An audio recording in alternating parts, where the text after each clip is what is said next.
Cet endroit, le Trousseau est le lieu de commémoration d'un événement qui a agité le sud de la Gascogne pendant plus de 4 siècles, le détournement de l'Adour. C'est ici que le fleuve a été barré pour créer l'embouchure actuelle de l'Adour. Le projet et sa réalisation ont duré 1 siècle et demi à peu près, ont fait intervenir 3 rois de France et pendant les 3 siècles qui ont suivi, les Landais en ont gardé le souvenir et l'espoir de rétablir l'ancien lit de l'Adour. Avant le premier millénaire de notre ère, la situation de l'embouchure de l'Adour est incertaine, mais probablement située au niveau de Cabreton où elle s'est maintenue jusqu'au XIVe siècle. Quelques centaines de mètres après Bayonne, le fleuve fait un coup d'angle droit en direction du nord et à cette époque il prolongeait son cours parallèlement à la côte derrière les dunes littorales. Puis sous l'action des courants marins, des tempêtes et des mouvements de dunes, à une période longtemps datée en 1310 mais que les études récentes situent plutôt vers la fin du XIVe siècle ou même le début du XVe, le fleuve a abandonné l'embouchure de Cabreton, obstruée par les sables, pour se jeter dans l'océan à Port d'Albret, laissant toutefois un accès partiel à l'océan au niveau de Cabreton. Après cet événement, l'estuaire s'est détérioré. Le lit est régulièrement ensablé en dessous de Cabreton, perturbant le trafic fluvial qui était important.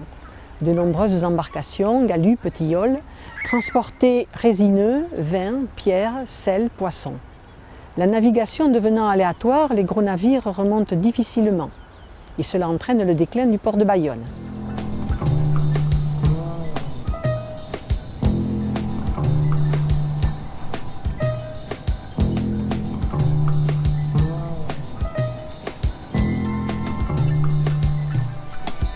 Depuis 4 siècles, Bayonne proclame sa maîtrise sur le bas Adour, depuis Ourgave, c'est-à-dire le confluent de l'Adour et des Gaves réunis, jusqu'à l'embouchure. La ville y fait valoir les privilèges de sa juridiction et revendique son emprise sur toutes les marchandises embarquées et débarquées au port de Cabreton. Par exemple, une ordonnance de 1255 relative à la vente des poissons donnait obligation aux pêcheurs de Cabreton de vendre de préférence leurs poissons aux marchands de Bayonne. Après le déplacement de l'embouchure à Port d'Albret et les difficultés de navigation qui s'aggravent, la vente du poisson, le chargement, le déchargement des marchandises commence à se faire à Port d'Albret ou à Cabreton, malgré les ordonnances royales en faveur de Bayonne, les amendes et quelques expéditions punitives de Bayonne. Les charpentiers navals de Cabreton et Port d'Albret radoubent les nombreux bateaux qui fréquentent ces ports.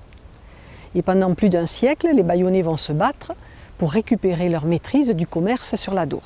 À leur demande, le roi de France Charles VIII ordonne une enquête en 1491. La solution proposée est de rouvrir une embouchure au gouffre de Cabreton. Il fait lever des fonds en 1495, mais le projet ne se réalise pas, soit par manque d'argent, soit par mauvaise volonté des Bayonnais qui souhaitaient un débouché au droit de Bayonne. D'autres projets et tentatives seront envisagés. Et en particulier, en 1556, une nouvelle enquête propose de creuser un canal au Trousseau qui se trouve à moins de 2 km de la mer. En 1561, l'Assemblée des habitants décide de lever un impôt extraordinaire pour commencer les travaux. Bayonne exprime ses doléances à Catherine de Médicis et le roi Charles IX signe des lettres patentes le 7 août pour l'établissement d'un nouveau boucau au Trousseau.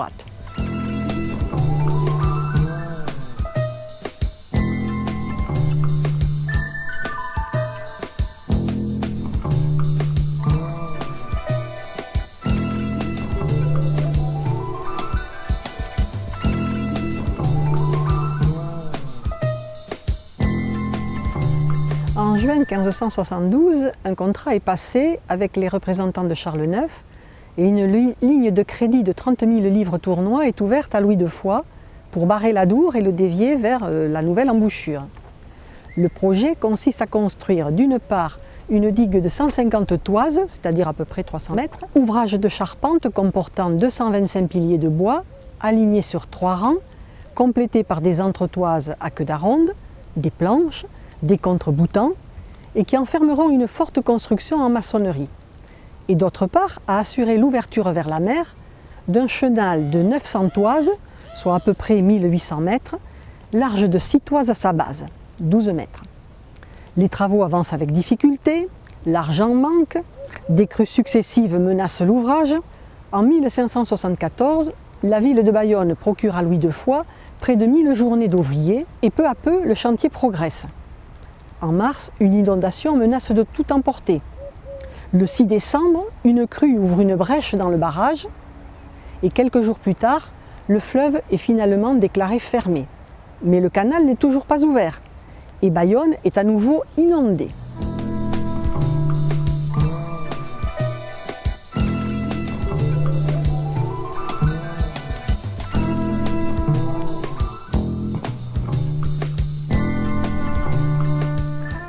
Alors en 1575, les relations entre les Bayonnais et Louis de Foix se détériorent.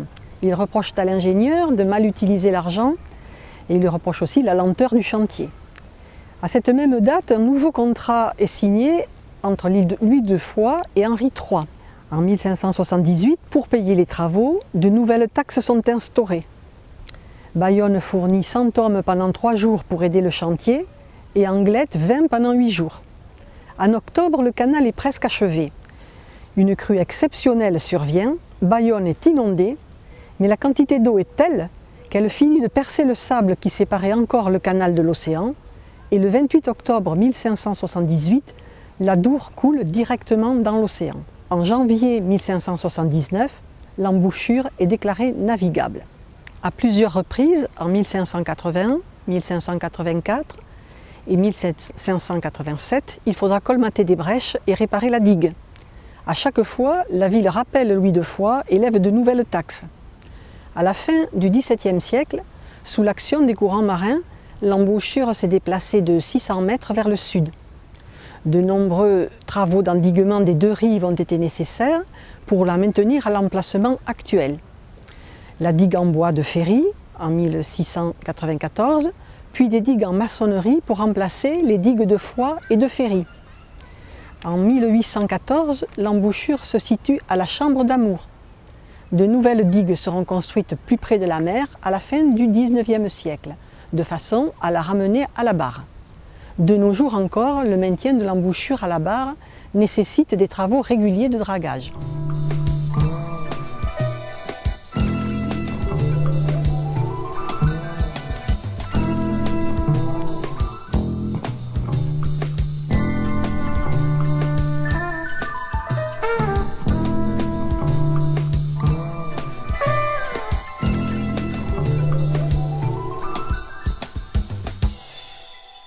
Les traces de l'ancien cours de la Dour sont restées bien présentes sur le terrain et dans les esprits pendant près de 3 siècles après le détournement.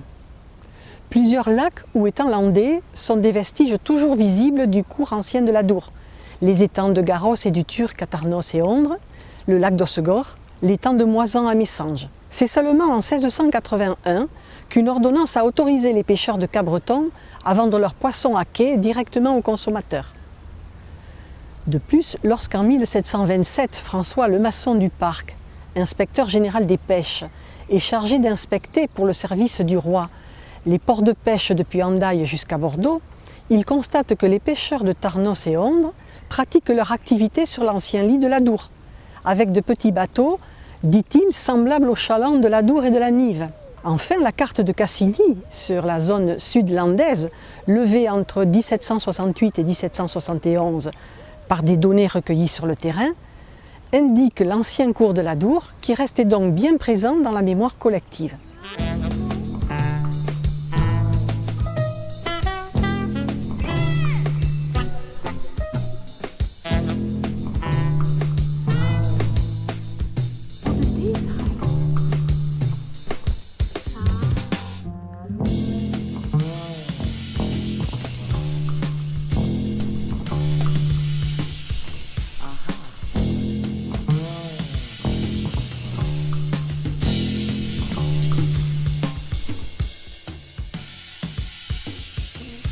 Les Landais ont conservé longtemps l'espoir de retrouver le fleuve détourné par les Bayonnais.